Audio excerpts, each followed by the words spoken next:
So issue 24 of Boom's Power Rangers comic is out right now, and this is the prelude to the Shattered Grid storyline starting next month, and oh boy, is it a doozy, and we're about to get some great events happening right now. And even right now, the prelude set up some amazing stuff for some possible really good future issues. And let's talk about it in my recap, discussion, or review, whatever you want to call it. Let's talk about it right now. Now, the issue starts out with Finster talking to Rita, saying how he set up 14 monsters. If you don't know what he was doing, he was turning humans into monsters, and he said there's 14 out there, 4 have been destroyed, and there's roughly 10 left, so that's the math done there for you. So she just gives the order saying, activate them now, make them all transform, and I'll make them grow, and they'll just go on a ride around the world or the city, wherever they are, because I think in this Power Ranger comics, monsters aren't just stationed to Angel Grove, they're all over the world. They've been to Italy, they're in more than one place, which is really cool about the comic, that Rita doesn't always attack the same place, she attacks all over the world, so that is a really interesting twist on this comic if you're hearing about it for the first time. So basically all these monsters are out and they're causing havoc, but we'll get back to them later, because after that it cuts to Billy talking to Evil Tommy, or Lord Dracon, and he is just menacing. He's in the cell and Billy asks how long he's been here, and he goes, for a few months, and he says, you do the math. And basically Billy gets a call from Jason saying that there's these monsters on the list of monsters that I talked about earlier, and that he needs to get there. And Dracon goes, he's basically intimidating Billy, and the way they draw Dracon in this chapter, he's got this shit-eating grin, he looks really scary, and he's just got this menacing grin. The long hair makes him look like Sabretooth from the X-Men comics, and he looks really frightening when he's got that shit-eating grin on his face. Like, he looks like, even though he's chained up and in this cell, he still looks like nothing's gonna fuck with me. He still feels that almighty powerful power trip that he goes on. He is just still very intimidating.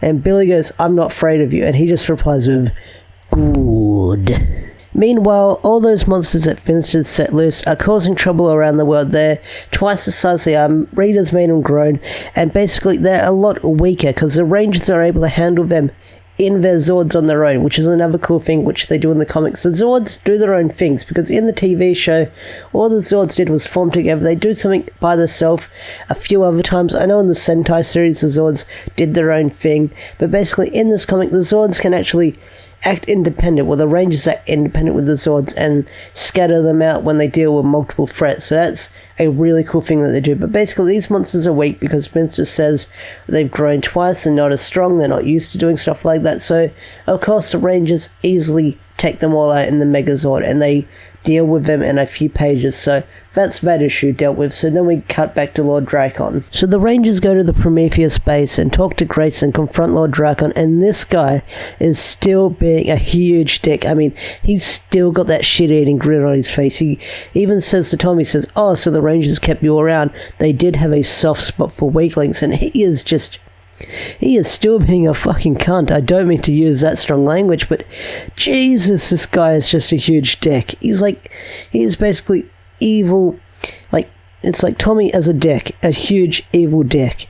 And that's what I love about this villain. He's just this cocky bastard, and he's just got this shitting grin saying, we'll see about that soon. And he is just taking none of it. Like, he is not scared of the Rangers at all, mostly because he did kill the Rangers in his alternate timeline, so he's got nothing to be afraid of. He could probably take them all out if he wasn't destroyed and was at full power. That's how strong this guy is, so he is not scared of anything. Even in restraints, he's got that shit-eating grin on his face, and that's what I love about this character. After that, Jason confronts Grace, and he's just frustrated beyond belief because they've got a serial killer locked up. Well, you can say a serial killer, but someone who killed his own team in an alternate timeline, including Jason himself. So, if you don't remember, Dracon basically killed Jason in an alternate timeline, and it's basically this burden on Jason in this comics that he is worried that his entire team might be in danger because of this madman, this serial killer, this evil version of Tommy on the loose that is much stronger than them for sure. And if this guy is on the loose, he will kill a lot of people, even the Rangers. This guy knew where the command center was because he sent the Black Dragons to kill them back in issue 5, and this leads to Jason having some trust issues with Grace, where she basically says, I didn't want to tell you that we had Lord Drakkon locked up because of what he did to you in the alternate timeline and how dangerous he could be. I didn't want to put that burden on you. So of course she's coming up with these excuses, whether they're good or not, saying that she didn't want to worry him because she lost her team many years ago back in the 70s. I mean, if you don't remember, Grace was one of the early Power Rangers back in the 70s, where her team was killed on the moon by Psycho Ranger Green, which is a good issue. Go read it up. I think it was issue 20, I believe. Check it out. It's a fun read, and it's an interesting take on an earlier Power Ranger team in the comics, so check that out if you want to. But then Jason has this really good speech on the next page saying, I can't imagine what you went through on the moon, but whatever's broken inside of you, Grace, I'm not going to let it risk the lives of my team. And that's a really cool speech by Jason, and it does make sense what he's saying, because Grace probably has some post-traumatic stress after losing her team on the moon. I mean, if you go back and read that issue, one of her rangers gets basically suffocated on the moon. Psycho Ranger Green smashes their helmet and they just suffocate and they just die, and it's really brutal to see a death like that. Even people get crushed by boulders in that chapter, or not in that chapter, in that issue, and it's really hard to read, but it's really brutal as well, and that's what makes this comic really fun to read, because they do death. They don't make them bloody and gory, but either they do it off screen and they imply what happened with their characters' shock reactions, or you'll see it and it won't be that bloody and gruesome. So, like I said, this is a very PG-13-ish comic to read, so whether you're a fan of Power Rangers or not, this is still a fun read to watch. But moving on, back to the next page. Meanwhile, back at the command center, the Rangers are talking about how to deal with the Drakkon situation, where Tommy says, if this guy sent the Black Dragon Zord from his timeline into their timeline, he could be very dangerous, and since he's in the current timeline, there's no knowing what he can do.